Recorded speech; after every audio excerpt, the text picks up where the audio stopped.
presentación, señor alcalde de Fania, señor cronista oficial, queridos amigos y amigas.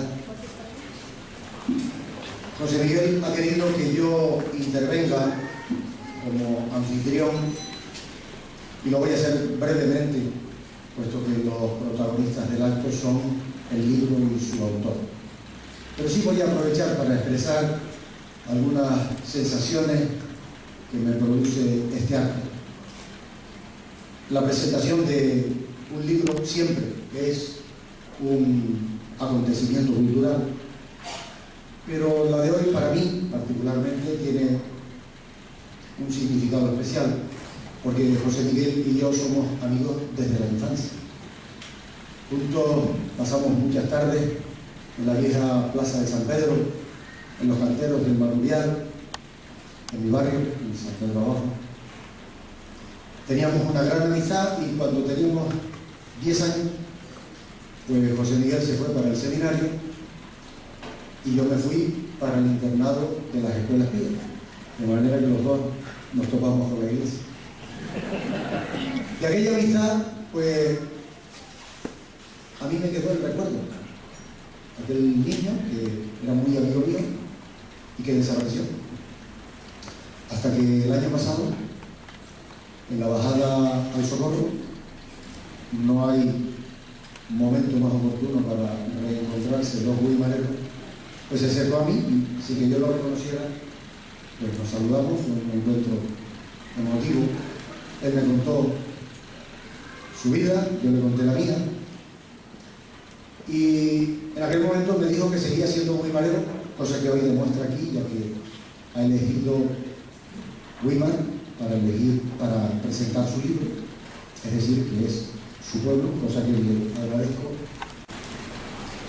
Y la iglesia se topó conmigo, promete ser un libro que no va a pasar desapercibido. En él, su autor plasma pues vivencias de una vida intensa en la que el protagonista es el inconformismo de José Miguel. José Miguel pone en tela de juicio verdades dogmáticas que marcaron una etapa importante de su vida, y eso demuestra, en primer lugar, una gran valentía, pero además, si se hace a altura intelectual, estamos ante un documento para la reflexión, y eso es siempre de agradecer, porque lo más sano que puede hacer una sociedad es debatir, reflexionar, argumentar, defender ideas. La sociedad que no sabe debatir está condenada a la ignorancia. Y yo creo que ese es el gran mérito del libro que hoy nos ofrece nuestro amigo. Así que, José Miguel, muchas gracias a todos.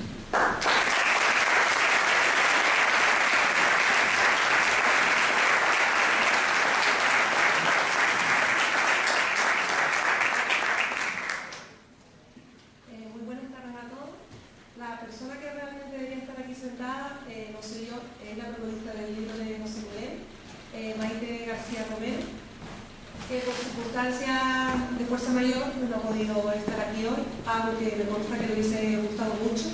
Además fue la persona que le dio ese último empujón a José Miguel para escribir su autobiografía, y la iglesia se tomó conmigo. Y bueno, ella quería de alguna manera aportar su granito de arena para el día de hoy, y a continuación voy a leer unas palabras en su nombre. ¿Cuánto siento no poder estar entre vosotros esta tarde? Pero la vida es así de impredecible. Cuando menos lo esperas surge algo que te deja apartado la cuneta, y ese algo ha sido, en mi caso, una urgente intervención quirúrgica.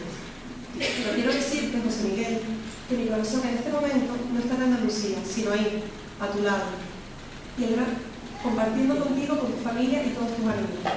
La dicha de un sueño realizado, el gran acontecimiento es la presentación de Y la iglesia se tocó conmigo.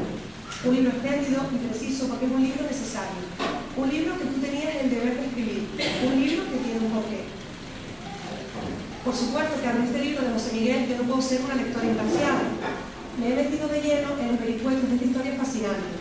Una historia mágica en la que el autor nos descubre y nos traslada a esa España del nacional catolicismo que marcó a toda una generación y que yace en el subconsciente colectivo de este país.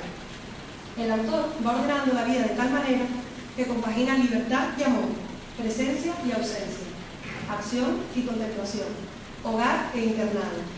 El libro no se agota en lo que dice. En cada situación, el personaje va abriéndose a nuevas interpretaciones a medida que parece descifrar sus sentimientos, sus miedos, sus recelos. José Miguel consigue plasmar el desarrollo diario de un joven seminarista y posteriormente cura que sueña, ríe y fantasea imbuido en una época hipocrítica que se quiere heroica y en una sociedad cínica que se quiere valerosa. Todo su alrededor desemboca en la huida de un tiempo, en la huida de una vida que reduce el gozo simplemente a pecado, y donde el autor nos remite a la búsqueda de un tesoro que no se encuentra escondido en un lugar inaccesible de una isla, sino en el corazón mismo de los hombres.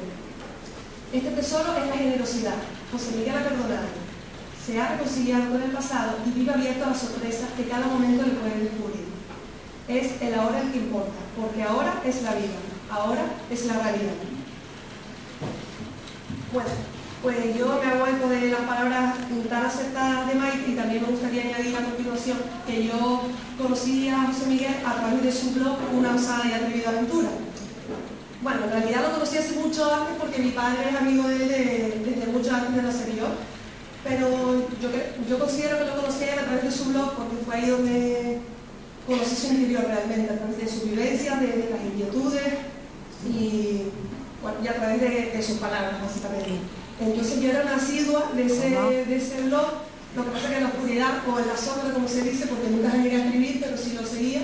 Sí. Y entonces yo vivía en Madrid cuando mi padre me comentó que estaba escribiendo un blog y tal, y nada. Y yo, vamos, asiduamente lo leía cada día, o sea, cuando había escritos nuevos, y nada, me pareció una pasada, así coloquialmente diciendo. Y nada, cuando el año pasado, no me sorprendió, cuando el año pasado mi padre me comentó que iba a escribir un libro. Y bueno, y lo que se me sorprendió fue ser una de las privilegiadas de leerlo, ¿no? De las primeras. Y la verdad es que es un libro que después de leer el blog y ver su cercanía, la naturalidad con la que escribe, pues no me defraudó para nada. Como dijo el señor alcalde, no es indiferente a nadie. Y es muy dinámico, muy ameno, muy cercano. Y o sea, yo creo que él, con su naturalidad de escribir, o sea, sin querer, tiene una calidad literaria muy alta, ¿no? Y la verdad es que es la historia para mí de un hombre valiente, no conformista, una persona cercana, con mucha picaresca también en la historia, y entonces sin nobleza, sin tapujos, ¿no? Pero lo que yo destacaría, como dice Maite, es sobre todo su transparencia, su humor y su generosidad, que es lo que dice Maite, ¿no?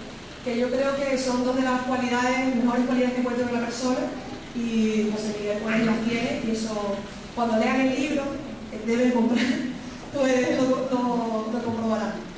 Y sí me gustaría quedarme con una frase del prólogo que Maite escribió en el libro, que dice así, dice, él, no sé, José Miguel, ha ido creciendo como persona y como creyente en la medida en que ha ido creciendo en libertad.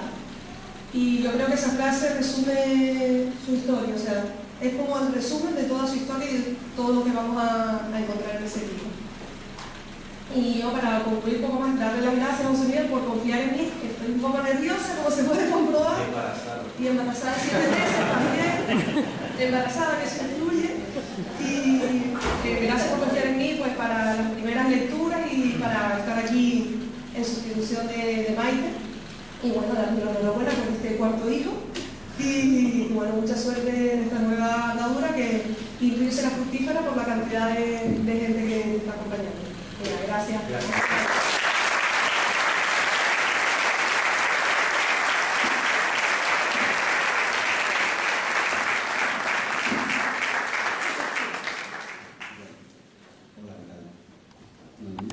Buenas tardes a todos. A mí me pidió José Miguel que me encargara de decirles a todos ustedes unas palabras con motivo de la presentación del libro. Y todo todo se debe, o sea, me lo pidió a mí porque entre José Miguel y yo se ha establecido una relación que todavía no sé muy bien de qué va y que me tiene un poco preocupado. Y realmente lo que ocurre hoy, mi impresión es que lo que ocurre hoy es que se está cerrando de cierta forma un círculo, se está cerrando el primer capítulo de esta amistad que comenzó curiosamente en la presentación de otro libro, que fue un libro mío. Yo soy corrector de textos y este es mi vínculo con José Miguel. Él me mandó unos correos en noviembre, creo que fue, para solicitarme que le hiciera la corrección de estilo de su libro. Y le dije que andaba muy liado porque estaba a punto de presentar un libro. Entonces, corto de interés, se plantó en el lugar donde tuvo lugar esa presentación de mi libro, que fue en diciembre. Nos conocimos en persona y después ya han empezado a darme la lata de una forma insoportable todos los días. Vamos a vernos, pero te quiero ver, pero ¿qué haces? Y no me llamas, en fin. Tuve un accidente de moto que no se lo creía, pero seguro que sí. Al final le corregí el libro.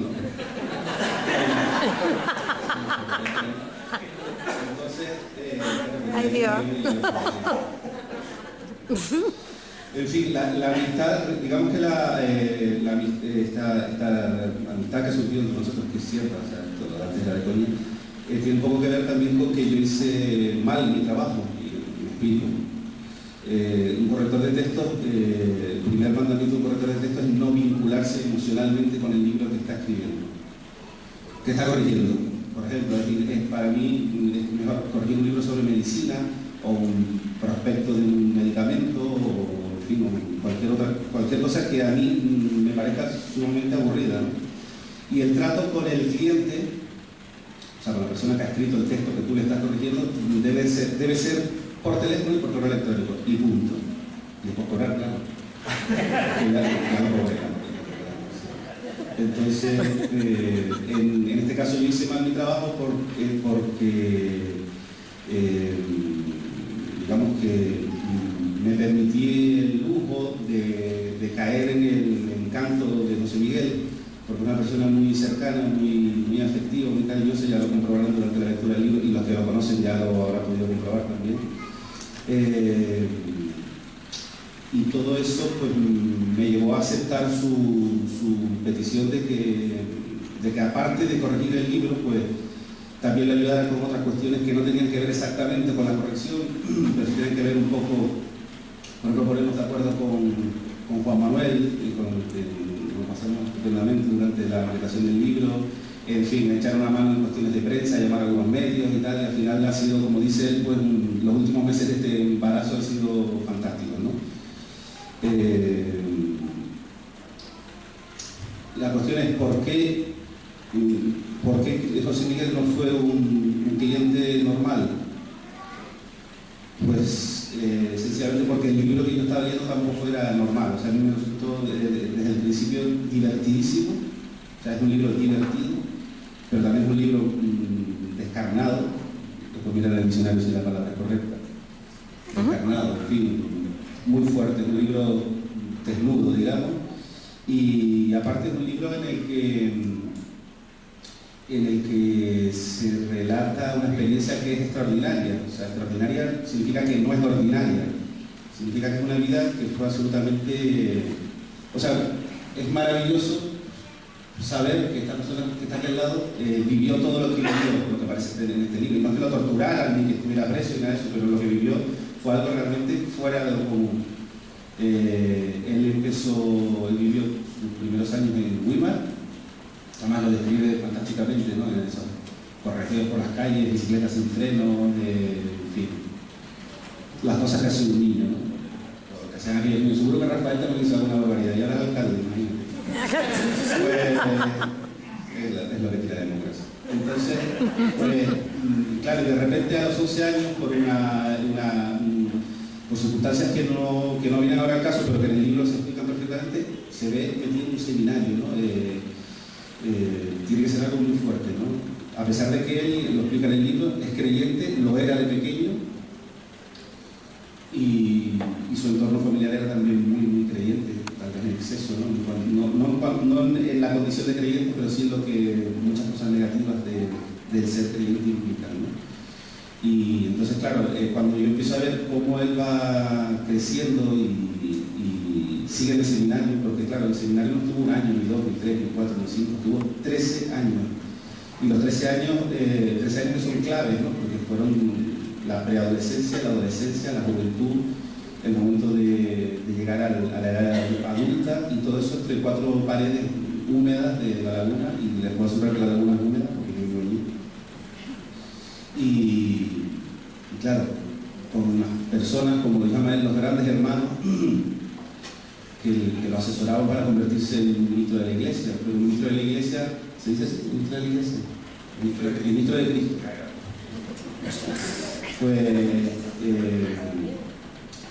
que está muy bien, supongo, debe estar muy bien ser ministro de Cristo si tu función va a ser difundir el Evangelio. Pero cuando te conviertes, como dice él en el libro, en un funcionario cuya misión es administrar la mayor cantidad posible de sacramentos, bautizos, comuniones, todas estas cuestiones, pues entonces como que no da. Me estoy perdiendo otra vez. Esto es lo que escribí antes ahí en el barrio. Bueno, esa es la razón por la que yo hice mal mi trabajo, porque me impliqué emocionalmente en exceso en el libro. Y claro, es imposible hacerlo por todo lo que acabamos de comentar. Lo curioso además es que José Miguel lo relata de una forma que, aunque recientemente dijiste en una entrevista de radio que hay resentimiento con la iglesia, que no lo dudo que lo haya, pero en el libro yo no veo resentimiento. O sea, ni resentimiento hacia su familia, que en cierta forma fue la que lo llevó por ese camino. Evidentemente a los 11 años uno no tiene capacidad para decidir sobre si ingresar a un seminario. No, es más, yo creo que se respira bastante gratitud hacia tu familia, a pesar de todas las circunstancias que te llevaron a donde te llevaron. Y después es una de las cosas que me parecen fantásticas, porque para mí la vida sin risas es como ¿qué? ¿Vale? Pues entonces, en el libro hay escenas que son, y perdónenme la expresión, para descojonarse directamente. Hay una misa del Valle Gran Rey, en la noche de Nochebuena, en la que, bueno, ya lo leerán, pero está Fito por ahí, además, lo posiblemente podrá contarlo también. Fue una noche en la que él celebró una misa de Nochebuena que fue algo extraordinario, una vez más, utilizo la palabra, porque fue como una reunión internacional de canciones con la guitarra, y por lo visto aquello, cuando acabó la misa, la comunión fue el primer trago, ¿no? Pero hubo muchos más, creo recordar. Creo recordar, no, yo no estaba. No me acuerdo ya. No estaba, No, yo no. Después, también hay otras escenas, como por ejemplo, aquella comunión en la que tomaste vinagre en lugar de vino en Punta Llana. En los Galguitos, o por ejemplo en el libro también se cuenta algo que probablemente muchos de ustedes no sepan, y es que la romería de Vilaflor se le inventó José Miguel. Le inventó así por la cara, o sea, le preguntó a los vecinos, cuando mandaron de párroco a Vilaflor, preguntaron cómo el santo lo bajamos y se hace aquí la celebración, y le preguntó, y dijo, ¿cómo lo suben? No, una furgoneta. El número siguiente dice, no, lo pongo a hacer una romería y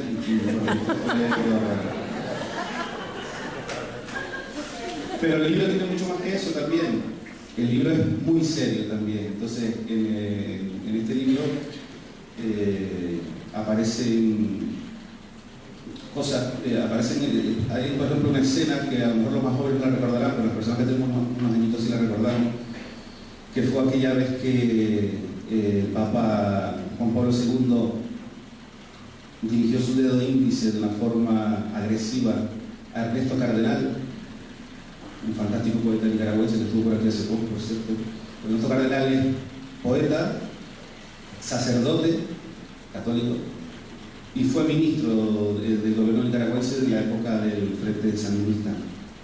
Y por supuesto, Ernesto Cardenal, cuando fue la recepción al Papa en el aeropuerto Managua, esto fue en el año 80 y poco, no recuerdo bien, Ernesto Cardenal evidentemente reconocía la autoridad de Juan Pablo II como jefe de la institución a la que él también pertenecía. Y cuando Juan Pablo II pasó y fue saludando a todos los ministros, Ernesto Cardenal, si no recuerdo mal, se quitó su célebre boina y se arrodilló. Y el Papa tuvo un comportamiento que al fin y al cabo no hizo más que repetir lo que lleva haciendo la Iglesia en los últimos 1500 años aproximadamente, que es pensar que la verdad es pura y exclusivamente la de ellos, y están muy equivocados, evidentemente. También hay muchas referencias a la teología de la liberación, que por si no lo saben es un movimiento social y religioso que nació al amparo del cristianismo en América Latina en los años 60, y es la religión de los pobres, digamos, que al fin y al cabo debería ser, toda religión debería ser la religión de los pobres y de los ricos también, pero desgraciadamente da la impresión de que la Iglesia Católica no le dedica toda la atención que se merece. De todas maneras, no voy a hacer aquí un discurso porque les voy a dar mi opinión y vamos a acabar mal. Poco más tengo que decir, sencillamente les recomiendo la lectura del libro, y se la recomiendo por una razón. A mí José Miguel me dijo que escribiera la contracubierta de este libro. Por fin. Él fue el autor de la contracubierta. Para no estar repitiendo las palabras, pues les voy a decir por qué. Voy a repetir lo que ya le dije a él en su día, y lo que aparece en la contracubierta, por qué vale la pena leer este libro. Y es porque este libro es algo más que una autobiografía. Es un tanto apasionado a la vida y a la libertad de pensamiento, de credo sexual y de cualquier otra índole. Y también es un manual de instrucciones que nos enseña, a través de las extraordinarias vivencias del Pater, a manejar algunas virtudes. Por cierto, no está nada más claro de Pater, porque José Miguel sigue siendo sacerdote. Eso es otra de las grandes contradicciones de la Iglesia Católica. Entrar en la Iglesia es como entrar en la CIA. Se entra, pero no se sale nunca. A no ser que sea con los pies para adelante. Entonces, en este libro, a través de las extraordinarias vivencias de José Miguel, él nos enseña a sacar algunas virtudes de las que todos los mortales somos poseedores, pero que a menudo quedan escondidas en algún rincón de nuestra conciencia, porque no sabemos cómo usarlas. El optimismo, la paciencia, la solidaridad, la tolerancia y la capacidad de aprender de los errores son solo algunas de ellas. Así que muchas gracias, amigo.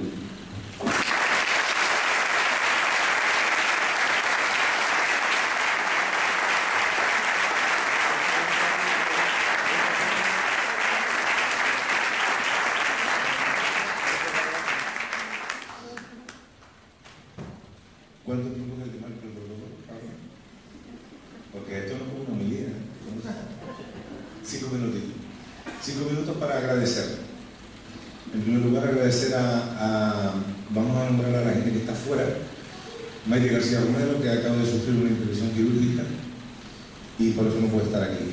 Pero fue la que yo quería un día lanzarme al mar, pero no me decidía, y entonces me empujó y me lanzó a la boca.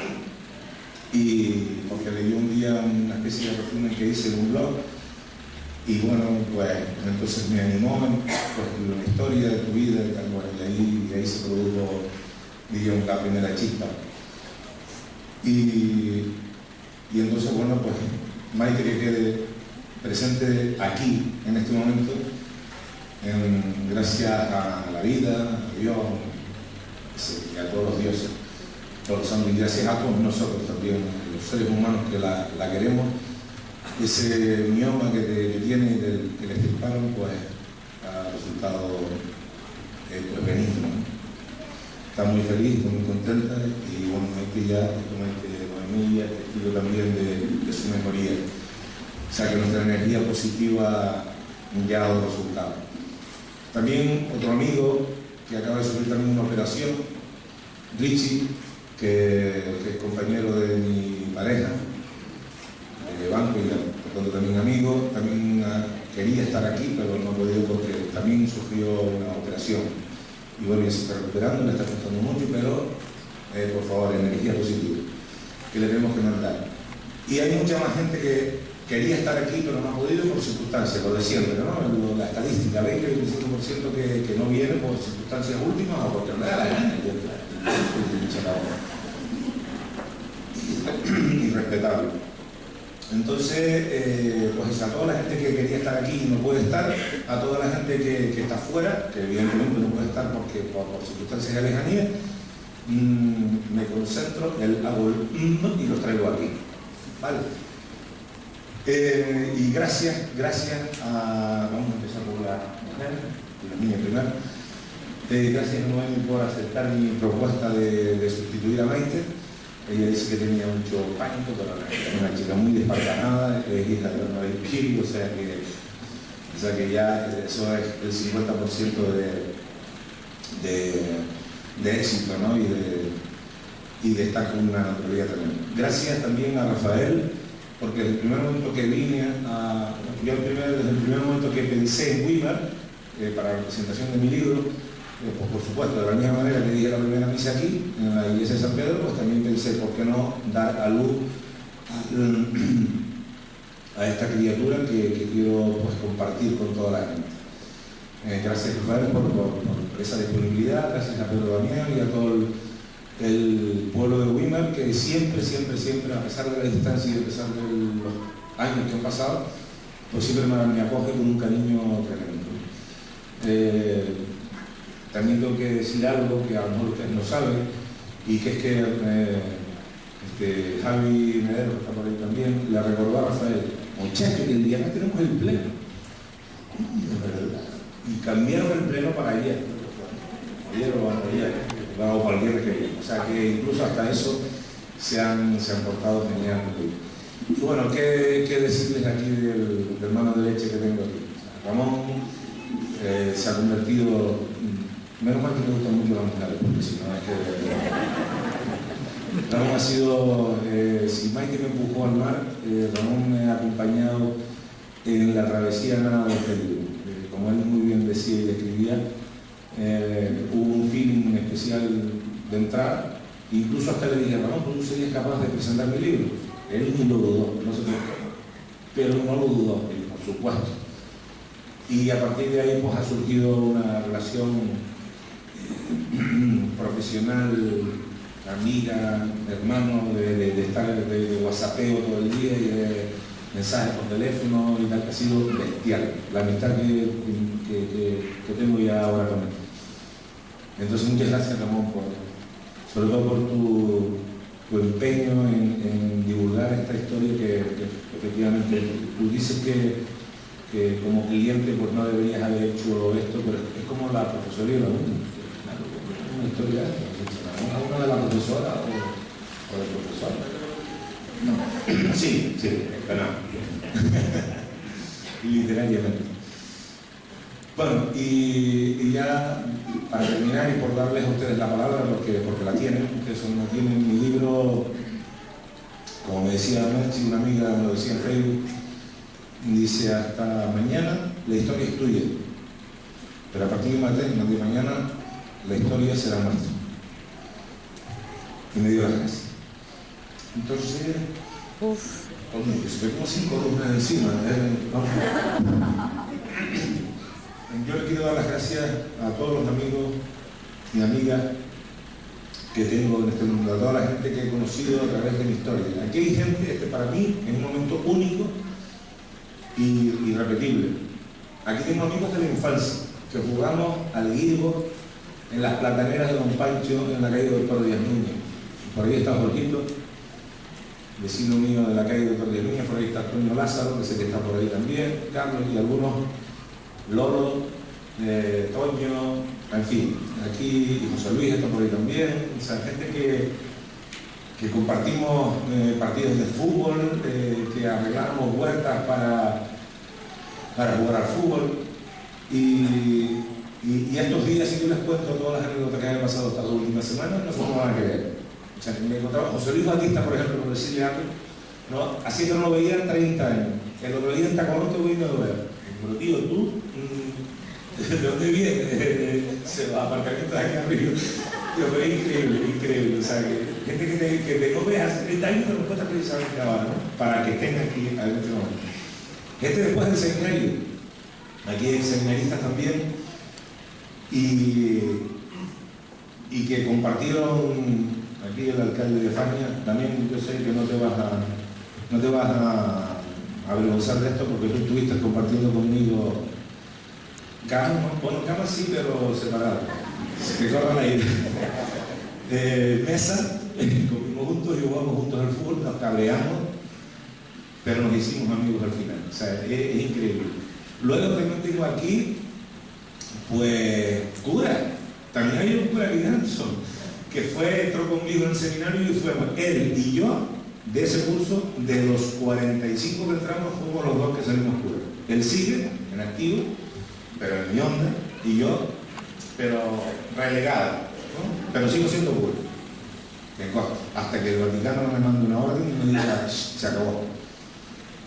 Y luego tengo, después de tal, tengo compañeros de trabajo, de cita. Ya digo la empresa donde estuve, porque ustedes todos lo saben, que estuve 29 años allí. Y luego, después del trabajo, porque me despidieron, ahora tengo hasta aquí profes y compañeros de trabajo de los cursos de formación que estoy realizando este año.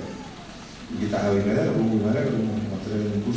haciendo un curso de quiromasaje, estoy haciendo también un curso de experto en habilidades didácticas y hasta hace 2 semanas tengo amigos, por supuesto. Están aquí los amigos de mis hijas, sobre todo de Miriam, que bueno, que de entrada, pues, este chica, pues, ha sido un feeling con él bestial. Tengo 57 años, pero como si me hubieran quitado 30 de encima, o sea, bestial. Y por supuesto, y ahora ya termino por ser educado gracias a mi familia, mis hijos, mi pareja, mi suegra de aquí, por aguantarme, por mis ausencias, pero todo era en beneficio de que este niño literario saliera a la luz. Y bueno, es para ustedes. Mi vida es para ustedes lo mismo que ustedes son para mí. A ustedes tres.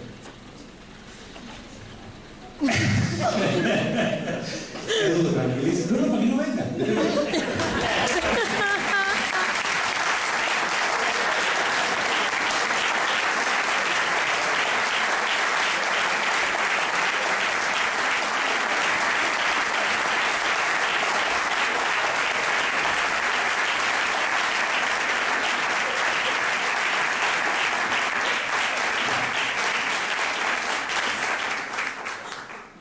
A ustedes tres, Vivita y al Vivita. Ustedes bien saben que aquí el patrimonio, ni finca, ni careza, ni casa, nada de nada. Y la cuenta del banco ya se va. No me pienso hacer rico, no lo pretendo, y no van a tener pasta, no van a tener ninguna. Bueno, si cuando me muera el seguro de vida, ellos saben, parte de eso, lo digo en el libro, parte de la pasta del seguro de vida, una chuleta. La Anita, Ramón va a estar vivo y me falta que sabe tocar la guitarra y todo eso. Aquí les dejo mi patrimonio. Este es mi patrimonio. Mis amigos, poca familia que me queda, porque son primos, hermanos y una tía que son me queda, y primos de mi madre, que es aquel que estás aquí. Pero la mayoría de gente que está aquí son mis amigos. Este es mi patrimonio. Esta es la herencia que les dejo.